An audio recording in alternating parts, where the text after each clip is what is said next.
Olá, colegas. Hoje vamos debater o que é a pejotização.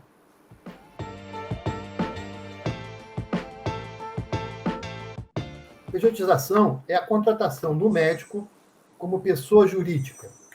Até 2017, os médicos eram contratados na rede particular pela CLT, a Lei Trabalhista. A partir de 2017, com a mudança, com a reforma trabalhista, passou-se a fazer a contratação por PJ, a chamada pejotização. Hoje, praticamente na rede privada, o médico, para ser contratado, ele tem que ter a sua pessoa jurídica registrada. Na rede pública, antigamente, há algum tempo atrás, eram os concursos públicos, os médicos de carreira, de Estado, município, federal. Hoje também, na rede federal, na rede estadual e municipal, a maioria contrata através de OS, as chamadas organizações sociais. E essas organizações sociais raramente hoje assinam carteira, fazem pela CLT. Exigem também que o médico tenha a sua pessoa jurídica. Em alguns outros casos, até criam uma pessoa jurídica que o médico é obrigado a entrar nessa pessoa jurídica sem nem conhecer os demais colegas dessa empresa. Vamos debater, então, hoje, para discutir justamente isso. É vantajoso ser PJ? O que a gente perde sendo PJ? Qual é a vantagem da CLT? E, para isso, nós trouxemos hoje para debater o Marcos Botelho, anestesiologista e advogado pela UB-RJ, que foi corregedor do CREMERGE em 2017 e 2018. E o Alexandre Teles, que é diretor de exercício profissional da Sociedade Brasileira de Medicina de Família e Comunidade e presidente do Sindicato dos Médicos do Rio de Janeiro. E eu sou Nelson Naon, fui presidente do CREMERGE de 2017 e 2018. Alexandre, quais são as alternativas de acesso ao mercado de trabalho, tanto na saúde pública como na saúde da rede privada? Bom, em primeiro lugar, eu gostaria de dizer que é uma grande felicidade estar aqui nesse debate junto com o Dr. Nelson e o Dr. Marcos, tratando de um tema tão relevante, né? Como eu sempre digo, nós médicos somos formados dentro da Faculdade de Medicina sem conhecer os nossos direitos, nossos deveres e também as questões do mercado de trabalho, né? Um tema que deveria estar desde a graduação. Nesse sentido, hoje nós temos visto uma diminuição do número de concursos públicos. O Estado do Rio de Janeiro, por exemplo, aprovou o novo regime fiscal, diversas secretarias pediram concurso público e a Secretaria de Saúde, apesar de ter 2/3 dos cargos vagos, não solicitou nenhum tipo de concurso, né? E nós temos o regime CLT, que é um regime que tem direitos trabalhistas do ponto de vista de férias, 13º, e outras garantias para os colegas, mas cada vez mais existe uma dificuldade dos colegas conseguirem tais vínculos, né? E aí surgem como alternativa vínculos que eu considero vínculos precários, né? Que são esses vínculos pejotizados, né? A pejotização, que pode ser através da entrada do colega numa PJ com pessoas que nem sequer são conhecidas, é uma PJ instituída pela organização social ou pelo hospital particular, ou até mesmo cada um contratando, criando a sua própria pessoa jurídica, né? Fato é que nesses casos, né, da pejotização, que já tem se alastrado dentro do setor privado e dentro do setor público, em especial nas organizações do Estado, né, no município do Rio de Janeiro ainda prevalece o vínculo por CLT, que é a total perda de direitos dos colegas, né? Então, nós temos, na verdade, uma falta de opção para os médicos, né? Não existe, muitas das vezes, opção de ser contratado por PJ ou não. Se você quiser trabalhar em determinada unidade, você tem que ser contratado pelo vínculo de pessoa jurídica, que é um vínculo que recolhe-se menos imposto, enfim, mas o fato é que a gente não abre, o médico, né, perde diversos direitos e fica com esse vínculo precário, né, como um prestador de serviço com dificuldade de acesso à justiça do trabalho, e o que nós temos visto é a intensificação disso, né, até mesmo através de assédio, né, hospitais que fazem demissão de médicos, né, que trabalham como CLT, e para exercer a mesma função, eles são contratados agora para a mesma função, com várias características do vínculo CLT, né? Tem a habitualidade, a hierarquia, e agora ele é uma pessoa jurídica sem direitos, né? E isso causa diversos desdobramentos para os colegas médicos e que ele pode não sentir num primeiro momento, né? Mas muitos dos colegas que eu conversei, que estiveram em atendimento no sindicato nesse momento de pandemia, sentiram isso, né? Por exemplo, o direito a se afastar de maneira remunerada em caso de doença que não foi dado para os colegas, pessoas jurídicas, né? Enfim, são a perda de direitos que esse vínculo caracteriza, né? Quais são as alternativas de acesso ao mercado de trabalho, tanto na saúde pública como na rede privada hoje? Essa coisa de pessoa jurídica, isso aí é típico de uma coisa totalmente irregular. Ao invés da gente ser empregado, funcionário, qualquer outro trabalhador, aí essa coisa veio longe, desde a década de 70. O Alexandre falou muito bem, eu acho que ele tem muita coisa. Hoje, no Conselho, segundo informações que eu pude colher, nós temos em torno de 120, 125 mil médicos e em torno de 25 mil pessoas jurídicas, médicos, pessoas. Eu não pude ter direto um trabalho separando médico de pessoa jurídica. Eu acho prático. Mas, infelizmente, hoje o que a gente vê a maior parte dos médicos tem consultório, trabalham para as empresas, trabalham até em hospitais públicos, serem pessoas jurídicas. O que, para mim, é totalmente absurdo. É uma farsa para fugir da relação tão boa da CLT, e o médico acha isso muito bom. A única vantagem que eu acho é vantagem fiscal, que realmente o trabalhador sempre ele é o pior taxado, né? Até 27,5%. Da pessoa jurídica, eu estou até fazendo uma reforma tributária que estão querendo diminuir ainda da pessoa jurídica esse pagamento do imposto.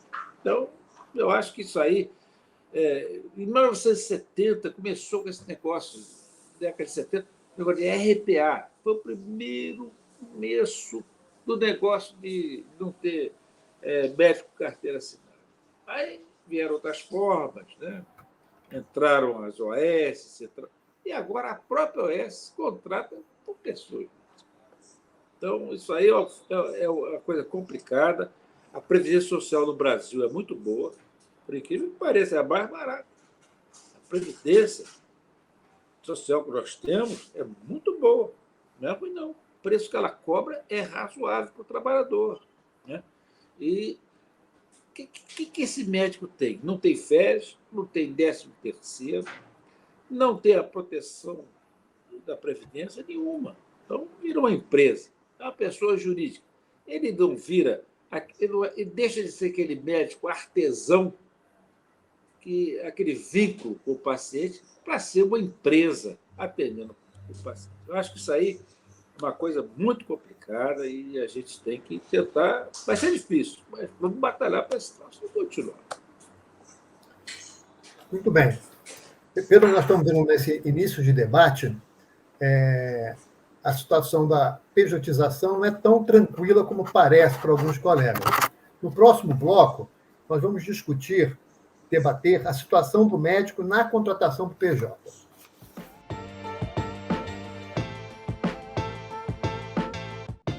Nossos colegas veem o PJ como uma vantagem, devido a ter uma redução grande do imposto de renda. A pessoa física paga 27,5%. E na PJ esse imposto é muito menor. Alexandre, o que muda para o médico quando ele abre uma PJ? Bom, em primeiro lugar, eu acho que é importante ressaltar que já existem várias decisões judiciais, inclusive um posicionamento do Ministério do Trabalho, diversos procuradores do Ministério Público do Trabalho aqui no Rio de Janeiro, considerando esse vínculo de pejotização como fraude trabalhista, né? Inclusive com repercussões de fraude fiscal. Então, é importante a gente estar atento com possíveis repercussões futuras para os colegas, né? Em São Paulo, isso já tem avançado no sentido de colegas têm sido cobrado a diferença do imposto recolhido de pessoa jurídica para pessoa física dos últimos 5 anos, né? Então, é fundamental isso. Quando o médico ele vira pessoa jurídica, ele passa a seguir as determinações contratuais, né, entre uma pessoa jurídica que é ou o hospital ou então a organização social e, pasmem, né, aqui a gente tem ainda o modelo da quarteirização, né? Nós temos o modelo da OS contratando uma empresa que vai contratar os médicos PJs, né? Então, é a precarização total. Então, a gente deixa de ter esse vínculo trabalhista reconhecido que dá direito a férias, licença maternidade, né, que é fundamental para as mulheres. Então, esse modelo de pejotização, ele vulnerabiliza ainda mais as mulheres, que não têm nem o direito à sua licença maternidade de forma remunerada, não tem o recolhimento do FGTS e diversas outras repercussões, como já disse, a questão de licença para tratamento médico, né, por 14 dias e depois pelo INSS, e muitos colegas sofreram com isso nesse momento da Covid-19, e, na verdade, o que nós temos visto é um calote muito grande com que os colegas vêm recebendo dos contratantes dessas PJs, né? E nós temos diversos exemplos, diversas lutas que foram travadas pelo Sindicato dos Médicos nesse sentido, porque, em primeiro lugar, nós temos que entrar na justiça para reconhecer o vínculo trabalhista, né? Para dizer que aquilo dali não aconteceu, como aconteceu no SAMU do Rio de Janeiro, para dizer que aquilo dali era um vínculo trabalhista. E a justiça vai e determinou o arresto de valores para pagamento dos colegas que ali estavam, né? Porque aí você não deixa de ter um pagamento de verba de caráter alimentício, de natureza alimentícia. Então, deixa de ser uma prioridade o pagamento desses colegas. Então, a empresa vai te jogar para ser pago junto com os fornecedores, né? Junto com o medicamento, enfim, você deixa de ser uma prioridade de pagamento em situações de falência ou de dificuldade financeira do seu contratante, né? Então, muda que é essa vulnerabilidade, né? Além da responsabilidade ética que tem por parte dessa OS, que eu acho que o colega Marcos Botelho vai destrinchar isso melhor, mas fato é, a pejotização hoje representa uma perda de direitos para os médicos, né? Então, nós temos que lutar, né? Lutar para vínculos, né, estáveis que garantam um direito. Não é justo que o médico adoeça e tenha que voltar a trabalhar, porque senão ele vai ter um rombo no seu orçamento. Então, é fundamental fazermos esse debate, e é fundamental fazermos esse debate desde a graduação, como eu disse, para a gente conseguir, de fato, que o médico conheça os seus direitos, porque, à primeira vista, né, parece que é tudo vantajoso, né? Você vai pagar menos imposto e não tem nada a ver com isso. E aí você só vai parar para refletir sobre essa situação de precarização do seu vínculo de trabalho quando você precisa de acesso a algum benefício ou algum direito, né? Então, necessitamos fazer uma grande mobilização para dar um basta nessa pejotização que assola o setor público e, de maneira bem mais ampla, o setor privado. Marcos Botelho, o CREMERG tem mais de 25 mil pessoas jurídicas registradas no Rio de Janeiro. Na sua opinião, esse número expressa o número de empresas de assistência médica no nosso Estado? Isso aí foi uma ótima pergunta. O médico se esquece que, quando ele vira pessoa jurídica, ele vira uma empresa. Ele deixa de ser uma pessoa que responde subjetivamente, né? Ele não responde objetivamente. O que é isso? Eu vou explicar rapidinho. Quando a pessoa... Empresas de ônibus, empresas, qualquer uma dessas empresas, elas respondem de maneira objetiva. Elas têm que determinar o fim. Pois é, o objetivo dela tem que ser atingido. Se a pessoa entra no ônibus, o transportador tem que entregar lá no finzinho o passageiro. O médico, quando vira pessoa jurídica, ele perde isso. Isso está altamente consignado no parágrafo 4º do artigo 14 do Código de Defesa do Consumidor, que expressamente fala que as atividades liberais respondem subjetivamente. Quando o médico opta por ser pessoa jurídica, ele vai responder como pessoa jurídica. Então, é uma coisa tremenda, né? Eu, por exemplo, médico anestesista, tempo, imagine só se eu teria que responder objetivamente a todos os infortúnios que a gente tem no dia a dia. Qualquer um de nós, médico, atende bem, com o maior carinho, o maior cuidado, e, às vezes, o evento final não é o que a gente quer. Na pessoa jurídica, ele tem que responder pelos seus atos, independente da prova, independente da culpa, da prova. Esse que é o grande problema. Na pessoa jurídica, ela responde objetivamente, não precisa ser demonstrada a culpa. É lógico que as pessoas jurídicas, por exemplo, os hospitais, o que eles fazem? Quando eles têm um médico contratado, e há algum dano que o médico causou, quem paga é o hospital. E o médico depois é responsável pelo próprio hospital. Então, eu acho que isso aí não há nenhuma vantagem para o médico ser pessoa jurídica. Esse crime econômico é tão ruim, tão frágil, que não tem nenhuma. Não, sempre, eu acho, quando eu olho o médico, com aquela maquininha de cobrar honorários, eu acho que a gente vira, sei lá, igual. Não é aquele médico que a gente sonha, artesão, cuidando do paciente. Isso aí, para mim, é uma coisa tão difícil. E isso aí, eu acho que e o sindicato vai ter que trabalhar muito. Que isso aí tem um caminho inexorável. As pessoas não vão ter mais funcionário. Eu me lembro que das últimas vezes que eu ainda trabalhava como auditor fiscal, eu cheguei numa clínica, a gente se fiscalizava pela folha de pagamento. Quando eu pedi a folha de pagamento, não tinha ninguém. Zero. No Hospital da Leopoldina. Zero, era tudo terceirizado. Imagina um hospital que só tinha de empregado próprio. Então, eu vejo que nós estamos cedendo demais, já cedemos muito, começou lá atrás, e a gente não sei onde vai parar isso. Os hospitais não têm mais responsabilidade nenhuma. Só nós. Vai cair sobre todos nós, as indenizações, as coisas, tudo vão cair em cima dos nós. Muito bem. Alexandre, você já comentou sobre a questão dos direitos trabalhistas. Né? Pelo CLT, você tem 13º, tem férias com 1/3, você tem auxílio maternidade, tem auxílio paternidade. Se você ficar doente, você pode ficar ausente do trabalho e tal. Na pessoa jurídica, tem algum direito o médico sendo pessoa jurídica?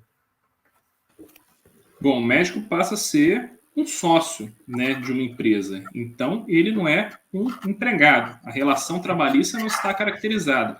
É uma empresa que tem um contrato de prestação de serviço com outras empresas, então a relação de trabalho não vai ser regida pela consolidação das leis trabalhistas, pela CLT. Então, esses direitos que você bem expressou aí, eles não estão previstos, né? Porque, na verdade, você é um sócio dessa empresa, e essa empresa tem uma relação de trabalho. Então, essa empresa vai pagar, né, vai receber pela prestação de serviço para uma outra empresa, seja um hospital, uma organização social ou uma quarteirizada, né? E, então, esses direitos, eles somem, né? A não ser que você tenha alguma previsão contratual, que é muito difícil, a gente não vê isso, de preservar uma ou outra questão. Mas o que a gente vê é que, na verdade, essas PJs, elas preservam todas as características do vínculo trabalhista, né? Você tem um seu chefe de setor, você tem que dar plantão naquele determinado dia, você muitas das vezes não pode colocar um outro colega para te substituir, ou seja, você é uma empresa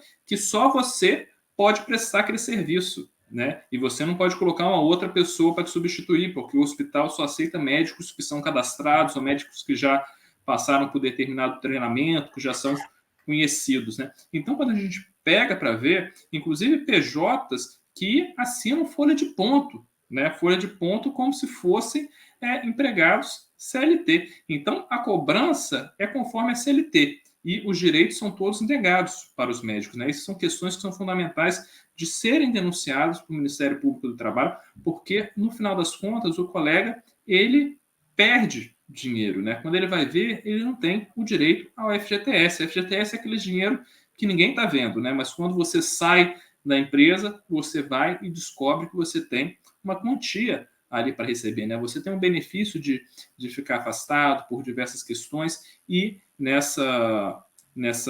nesses vínculos aí de empresa com PJ, o que a gente muitas das vezes recebe de denúncia de colega: Alexandre, trabalhei não sei quanto tempo de PJ na UPA tal, ou no hospital tal. Do nada, meu chefe me liga e fala que eu não preciso vir amanhã. Não tem essa questão de aviso prévio e de direitos. Você simplesmente não precisa vir amanhã, né? Então, é um vínculo que distorce totalmente a relação do médico com a unidade que trabalha, né? O médico, e isso é muito importante, né, para nós, é a criação de vínculo com o local que nós trabalhamos. Isso, esse vínculo de PJ, de prestador de serviço, dessa maneira, não permite que isso aconteça, né? Então, as características que fazem com que os médicos criem raiz, né?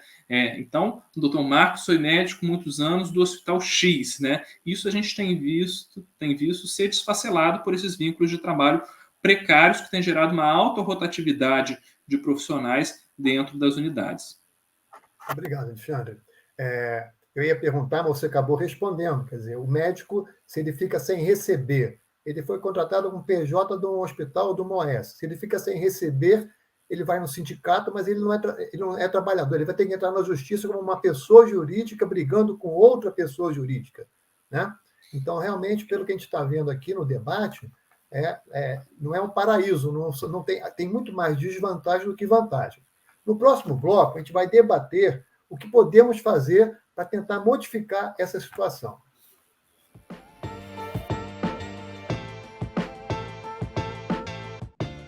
As Santas Casas e outras entidades filantrópicas, elas são fundamentais, principalmente no interior. Vários municípios, o principal hospital é de entidade filantrópica.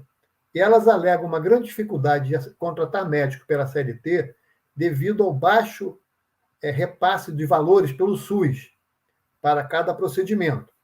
Já as prefeituras, Estado e governo federal alegam que a lei de responsabilidade fiscal limita o gasto com saúde e educação, como se saúde e educação fosse despesa e não investimento, que é como nós vemos hoje a educação e a saúde. Além disso, foi aprovado em 2016 a PEC 55, que congelou por 20 anos o orçamento da saúde e da educação, então dificultando mais ainda que haja uma maior dotação orçamentária para a saúde. Alexandre, qual é o papel das entidades médicas nesse debate desse problema? Nós temos o Conselhos Regionais, o CREMERG, temos o sindicato, temos a AMB, temos o CFM, temos as associações municipais, temos as sociedades de especialidade. Elas estão juntas nessa luta? Elas estão se organizando para enfrentar esse problema? Em primeiro lugar, gostaria de dizer, antes da minha fala, que eu não estou pregando a irresponsabilidade fiscal. Na verdade, eu acho que tem que ter, sim, uma revisão da lei de responsabilidade fiscal, porque saúde e educação são basicamente recursos humanos. O maior patrimônio da saúde não são os tomógrafos, os aparelhos de ressonância magnética ou as paredes dos hospitais. São os trabalhadores que constroem, né, o sistema de saúde, seja ele público ou o sistema privado, né? Então, a gente tem que ter uma flexibilização nesse sentido para a contratação de recursos humanos. Nós também sabemos que boa parte dos recursos humanos são comprometidos por apadrinhados políticos. Então, tem que ter um debate muito profundo sobre isso, com implantação de planos de cargos, carreiras e salários, né, em todas as esferas de governo.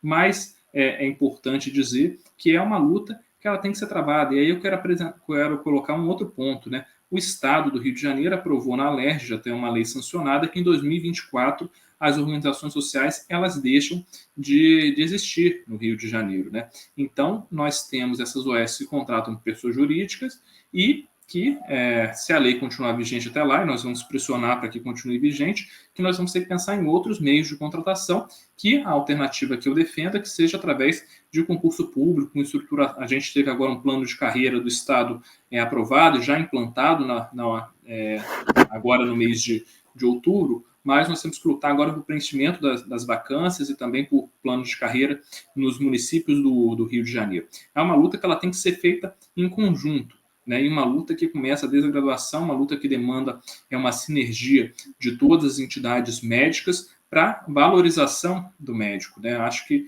uma bandeira que é fundamental é o plano de carreira do médico, né? Mas uma outra bandeira que nós temos que ter é o fim da pejotização e desses vínculos precários que têm assolado o mercado médico, né? Tem contrato verbal, tem contrato de gaveta, tem contrato por PJ, tem cada tipo de contrato precário que a gente vai descobrindo no decorrer do tempo que nós ficamos abismados, né? Então, é necessário o diálogo e o enfrentamento, né? E para isso a gente precisa ter todos os médicos muito unidos para que a gente consiga superar esse esvaziamento que existe de boa parte das entidades médicas nessa pauta, né? Que no debate o mercado de trabalho está tudo bem ser PJ, está tudo bem ser isso, aquilo. Não, existe uma precarização do trabalho médico, nós temos que resguardar esses direitos e recuperá-los, né? Direitos que foram perdidos, né?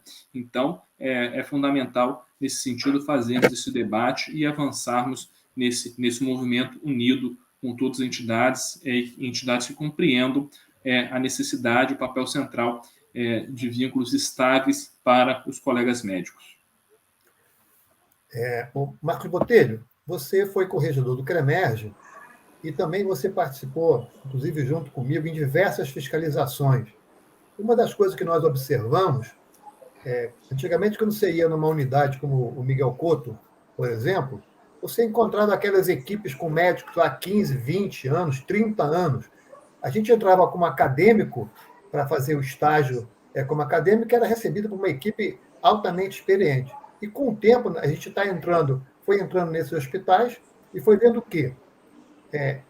Poucos médicos mais antigos. A gente fala que um plantão, para ser bom, tem que ter o rapaz novo, tem que ter o garotão, que vai pegar pesado no trabalho, tem que ter o cara com experiência médica, tem que ter aquele cabelo branco, que é aquele médico que tem experiência cirúrgica, tem experiência de trauma, tem experiência de como cuidar de uma parada cardiorrespiratória. O que a gente está vendo nessas unidades todas, cada vez mais não se forma uma equipe consistente que vai passando um para o outro.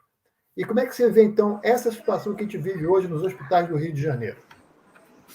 Nelson, eu vejo isso muito mal.